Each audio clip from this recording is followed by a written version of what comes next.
ਸੀ ਜਦੋਂ ਹੈਰੋਇਨ ਨੂੰ ਖੰਘ ਦੀ ਦਵਾਈ ਦੇ ਤੌਰ ਤੇ ਇਸਤੇਮਾਲ ਕੀਤਾ ਜਾਂਦਾ ਸੀ। ਜੀ ਹਾਂ, ਇਹ ਬਿਲਕੁਲ ਸੱਚ ਹੈ। ਇਸ ਰਿਪੋਰਟ ਦੇ ਰਾਹੀਂ ਜਾਣਦੇ ਹਾਂ ਕਿ ਇਹ ਹੈਰੋਇਨ ਬਣੀ ਕਿਵੇਂ ਅਤੇ ਫਿਰ ਇਸ ਉੱਤੇ ਪਾਬੰਦੀ ਕਿਉਂ ਲਗਾਈ ਗਈ। ਸ਼ਬਦ BBC ਪੱਤਰਕਾਰ ਪੀਰੀਨਾ ਪਿਗੀ ਬੇਲ ਦੇ ਅਤੇ ਆਵਾਜ਼ ਸੁਨੀਲ ਕਟਾਰੀਆ ਦੀ। ਦਰਅਸਲ ਹੈਰੋਇਨ ਨੂੰ 1800 ਦੇ ਦਹਾਕੇ ਦੇ ਅਖੀਰ ਵਿੱਚ ਇੱਕ ਲੈਬ ਦੇ ਵਿੱਚ ਤਿਆਰ ਕੀਤਾ ਗਿਆ ਸੀ। ਜਿਸ ਸਮੇਂ ਇਸ ਨੂੰ ਤਿਆਰ ਕੀਤਾ ਗਿਆ ਉਸ ਤੋਂ ਕੁਝ ਹੀ ਸਾਲਾਂ ਬਾਅਦ ਇਸ ਦੀ ਵਰਤੋਂ ਖੰਘ ਅਤੇ ਗਲੇ ਦੀ ਖਰਾਸ਼ ਨੂੰ ਠੀਕ ਕਰਨ ਲਈ ਬਣਾਈਆਂ ਜਾਣ ਵਾਲੀਆਂ ਦਵਾਈਆਂ ਵਿੱਚ ਕੀਤੀ ਜਾਂਦੀ ਸੀ। ਅੱਜ 100 ਸਾਲਾਂ ਬਾਅਦ ਹੈਰੋਇਨ ਇੱਕ ਨਸ਼ੇ ਵਿੱਚ ਤਬਦੀਲ ਹੋ ਗਈ ਹੈ ਅਤੇ ਇਸ ਦਾ ਸੇਵਨ ਗੈਰ ਕਾਨੂੰਨੀ ਹੈ।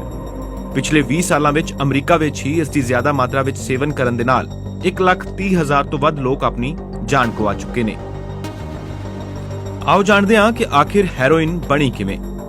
ਹੈਰੋਇਨ ਦਾ ਰਸਾਇਣਿਕ ਨਾਮ ਡਾਇਸੇਟਾਇਲ ਮੋਰਫਿਨ ਹੈ।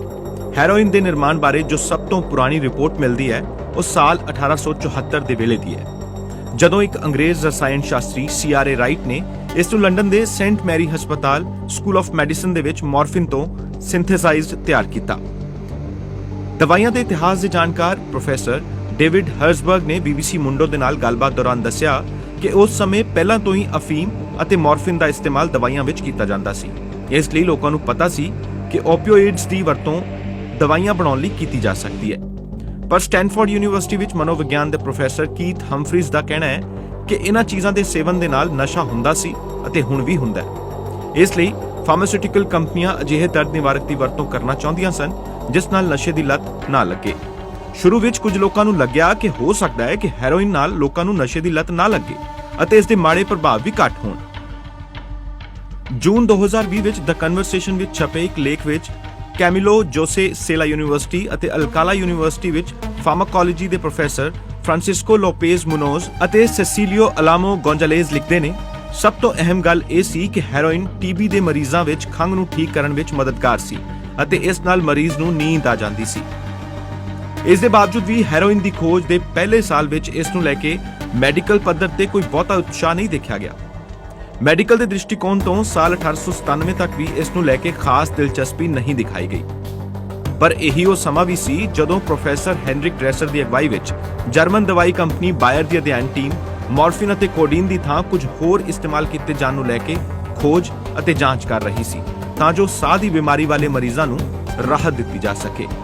ਇਹ ਜਾਣਕਾਰੀ ਬਾਇਰ ਲਿਵਰਕੁਸੇਨ ਸੰਗ੍ਰਹਿ ਦੇ ਦਸਤਾਵੇਜ਼ਾਂ ਤੇ ਆਧਾਰਿਤ ਹੈ।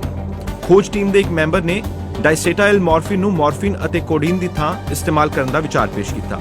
ਉਹਨਾਂ ਨੇ ਪਹਿਲਾਂ ਜਾਨਵਰਾਂ ਤੇ ਫਿਰ ਬੇਅਰ ਦੇ ਲੋਕਾਂ ਅਤੇ ਇਸ ਤੋਂ ਬਾਅਦ ਬਰਲਿਨ ਦੇ ਲੋਕਾਂ ਤੇ ਇਸ ਦੀ ਜਾਂਚ ਕੀਤੀ, ਜਦੋਂ ਹੈਰੋਇਨ ਨੂੰ ਖੰਘ ਤੋਂ ਰਾਹਤ ਦੇਣ ਵਾਲੀ ਦਵਾਈ ਮੰਨਿਆ ਗਿਆ।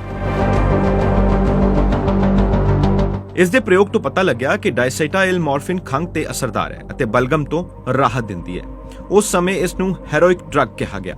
ਸਾਲ 1898 ਵਿੱਚ ਬਾਇਰ ਕੰਪਨੀ ਨੇ ਇੱਕ ਕਫ ਸਪਰੇ ਸਟੈਂਟ ਬਣਾਉਣਾ ਸ਼ੁਰੂ ਕੀਤਾ, ਜਿਸ ਵਿੱਚ ਮੁੱਖ ਸਮੱਗਰੀ ਵਜੋਂ ਡਾਇਸੇਟਾਇਲ ਮੋਰਫਿਨ ਨੂੰ ਵਰਤਿਆ ਜਾਂਦਾ ਸੀ। ਕੰਪਨੀ ਨੇ ਇਸ ਸਪਰੇ ਸਟੈਂਟ ਨੂੰ ਨਾਮ ਦਿੱਤਾ ਹੈਰੋਇਨ। ਇਹ ਖੁਰਾਕ ਪਾਊਡਰ ਦੇ ਰੂਪ ਵਿੱਚ ਹੁੰਦੀ ਸੀ। ਇਹ 1 ਗ੍ਰਾਮ, 5 ਗ੍ਰਾਮ, 10 ਗ੍ਰਾਮ ਅਤੇ 25 ਗ੍ਰਾਮ ਦੀ ਖੁਰਾਕ ਹੁੰਦੀ ਸੀ। ਫਿਰ ਬਾਅਦ ਵਿੱਚ ਇਹ ਪੀਣ ਵਾਲੀ ਦਵਾਈ ਯਾਨੀ ਕਿ ਸਿਰਪ ਦੇ ਰੂਪ ਵਿੱਚ ਆ ਗਈ ਅਤੇ ਇਸ ਤੋਂ ਬਾਅਦ ਇਹ ਖੁਰਾਕ ਗੋਲੀਆਂ ਦੇ ਰੂਪ ਵਿੱਚ ਵੀ ਆਉਣ ਲੱਗੀ। ਦੀ ਕਨਵਰਸੇਸ਼ਨ ਵਿੱਚ ਲੋਪੇਜ਼ ਮੁਨੋਜ਼ ਅਤੇ ਅਲਾਮੋ ਲਿਖਦੇ ਨੇ ਕਿ ਖੰਘ ਨੂੰ ਰੋਕਣ ਵਾਲੀ ਇਹ ਦਵਾਈ ਵਪਾਰਕ ਤੌਰ ਤੇ ਬਹੁਤ ਸਫਲ ਹੋਈ। ਦੁਨੀਆ ਭਰ ਦੇ ਲੋਕ ਇਸ ਦੀ ਵਰਤੋਂ ਕਰ ਰਹੇ ਸਨ, ਖਾਸ ਕਰਕੇ ਖੰਘ ਦੀ ਰੋਕਥਾਮ ਦੇ ਲਈ। ਇਸ ਉਪਾਅ ਨੇ ਕਿਸੇ ਵੀ ਬਿਮਾਰੀ ਕਾਰਨ ਹੋਣ ਵਾਲੀ ਖੰਘ ਨੂੰ ਦਬਾਉਣ ਦਾ ਕੰਮ ਕੀਤਾ ਸੀ। ਬਾਇਰ ਦੇ ਲਿਵਰਕੁਸੇਨ ਸੰਗ੍ਰਹਿ ਦੇ ਦਸਤਾਵੇਜ਼ਾਂ ਮੁਤਾਬਕ 1899 ਤੱਕ ਕੰਪਨੀ 20 ਤੋਂ ਵੱਧ ਦੇਸ਼ਾਂ ਵਿੱਚ ਹੈਰੋਇਨ ਵੇਚ ਰਹੀ ਸੀ। ਹਰਜ਼ਬਰਗ ਅਤੇ ਹੰਫਰੀਜ਼ ਦੇ ਮੁਤਾਬਕ ਅਮਰੀਕਾ ਵਿੱਚ ਹੈਰੋਇਨ ਬਿਨਾਂ ਡਾਕਟਰ ਦੀ ਪਰਚੀ ਦੇ ਵੀ ਵੇਚੀ ਜਾਂਦੀ ਸੀ। ਅਜਿਹੀ ਸਥਿਤੀ ਵਿੱਚ ਬੱਚੇ ਵੀ ਇਸ ਨੂੰ ਖਰੀਦ ਸਕਦੇ ਸਨ। ਸਾਲ 1914 ਤੱਕ ਹੈਰੋਇਨ ਖਰੀਦਣ ਲਈ ਮਰੀਜ਼ਾਂ ਨੂੰ ਡਾਕਟਰੀ ਪਰਚੀ ਦੀ ਲੋੜ ਨਹੀਂ ਹੁੰਦੀ ਸੀ। ਉਸ ਸਮੇਂ ਤੱਕ ਅਮਰੀਕਾ ਵਿੱਚ ਹੈਰਿਸਨ ਨਾਰਕੋਟਿਕਸ ਐਕਟ ਲਾਗੂ ਨਹੀਂ ਹੋਇਆ ਸੀ। ਹੰਫਰੀਜ਼ ਮੁਤਾਬਕ ਹੈਰੋਇਨ ਨੂੰ ਨਾ ਸਿਰਫ ਖੰਘ ਨੂੰ ਦਬਾਉਣ ਵਾਲੀ ਦਵਾਈ ਵਜੋਂ ਜਾਣਿਆ ਜਾਂਦਾ ਸੀ, ਸਗੋਂ ਇਸ ਦਾ ਇਸਤੇਮਾਲ ਮੋਰਫਿਨ ਅਤੇ ਸ਼ਰਾਬ ਦੀ ਲਤ ਦੇ ਇਲਾਜ ਲਈ ਵੀ ਕੀਤਾ ਜਾਂਦਾ ਸੀ। ਹਾਲਾਂਕਿ ਡਾਕਟਰਾਂ ਨੇ ਛੇਤੀ ਹੀ ਇਸ ਦੀ ਵਰਤੋਂ ਦੇ ਵਿਚਾਰ ਨੂੰ ਛੱਡ ਦਿੱਤਾ। ਪਰ ਹੈਰੋਇਨ ਦੀ ਲਤ ਬਾਰੇ ਕੀ ਕਿਹਾ ਗਿਆ?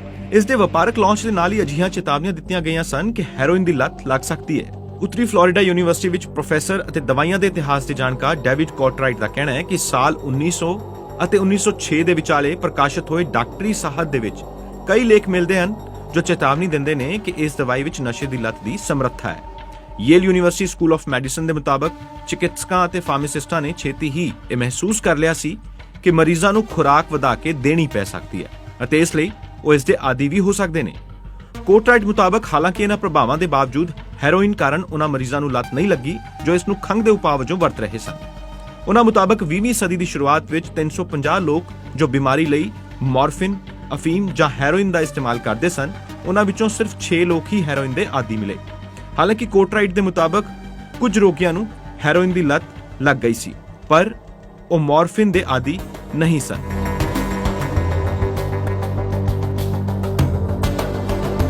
ਤਾਂ ਫਿਰ ਹੈਰੋਇਨ ਤੇ ਪਾਬੰਦੀ ਲਗਾਈ ਕਿਉਂ ਗਈ? ਮਾਹਰਾਂ ਮੁਤਾਬਕ ਇਸ ਦਾ ਮੁੱਖ ਕਾਰਨ ਸੀ 1910 ਦੇ ਦਹਾਕੇ ਵਿੱਚ ਅਪਰਾਧੀਆਂ ਵਿਚਕਾਰ ਹੈਰੋਇਨ ਦਾ ਪ੍ਰਸਿੱਧ ਹੋਣਾ। ਕੋਟਰਾਈਟ ਮੁਤਾਬਕ ਅਮਰੀਕਾ ਵਿੱਚ ਹੈਰੋਇਨ ਦੀ ਗੈਰ ਮੈਡੀਕਲ ਵਰਤੋਂ ਦੇ ਸਭ ਤੋਂ ਸ਼ੁਰੂਆਤੀ ਸਬੂਤ 1910 ਦੇ ਹਨ ਅਤੇ ਇਹੀ ਉਹ ਸਮਾਂ ਸੀ ਜਦੋਂ ਦਵਾਈ ਨੂੰ ਲੈ ਕੇ ਵਿਵਾਦ ਸ਼ੁਰੂ ਹੋਇਆ। ਪਰ ਹੈਰੋਇਨ ਅਪਰਾਧ ਦੀ ਦੁਨੀਆ ਵਿੱਚ ਕਿਵੇਂ ਆ ਗਈ? ਡੇਵਿਡ ਮਸਟੋ ਦੁਆਰਾ ਸੰਪਾਦਿਤ 100 Years of Heroin ਅਧਿਆਇ ਵਿੱਚ ਕੋਟਰਾਈਟ ਕਹਿੰਦੇ ਨੇ ਕਿ ਕਹਾਣੀ ਇਹ ਹੈ ਕਿ ਦੇਸ਼ ਦੀ ਜੇਲ੍ਹ ਵਿੱਚ ਕੁਝ ਕੈਦੀਆਂ ਨੂੰ ਖੰਘ ਲਈ ਹੈਰੋਇਨ ਮਿਲੀ। ਇਸ ਤੋਂ ਬਾਅਦ ਬਾਕੀ ਕੈਦੀਆਂ ਵਿੱਚ ਇਹ ਗੱਲ ਫੈਲ ਗਈ ਕਿ ਇਹ ਇੱਕ ਚੰਗਾ ਨਸ਼ੀਲਾ ਪਦਾਰਥ ਹੈ। ਇਸ ਤੋਂ ਬਾਅਦ ਇਹ ਅਫਵਾਹ ਜੇਲ੍ਹ ਤੋਂ ਬਾਹਰ ਵੀ ਫੈਲ ਗਈ। ਹਾਲਾਂਕਿ ਅਜਿਹਾ ਲੱਗਦਾ ਹੈ ਕਿ ਹੈਰੋਇਨ ਨਾਲ ਜੁੜੀ ਇਹ ਅਫਵਾਹ ਕਈ ਥਾਵਾਂ ਤੋਂ ਆਈ। ਇਸ ਤੋਂ ਇਲਾਵਾ ਕਾਲੇ ਬਾਜ਼ਾਰ ਦੇ ਵਿੱਚ ਹੈਰੋਇਨ ਕੋਕੀਨ ਦੇ ਮੁਕਾਬਲੇ ਸਸਤੀ ਹੋ ਗਈ ਸੀ ਅਤੇ ਅਫੀਮ ਦੀ ਤੁਲਨਾ ਵਿੱਚ ਇਸ ਨੂੰ ਹਾਸਲ ਕਰਨਾ ਸੌਖਾ ਸੀ। Yale University School of Medicine ਦਾ ਕਹਿਣਾ ਹੈ ਕਿ 1912 ਤੱਕ ਨਿਊਯਾਰਕ ਵਿੱਚ ਨੌਜਵਾਨ ਇਸ ਨੂੰ ਇੱਕ ਰੀਕ੍ਰੀਏਸ਼ਨਲ ਦਵਾਈ ਵਜੋਂ ਇਸਤੇਮਾਲ ਕਰ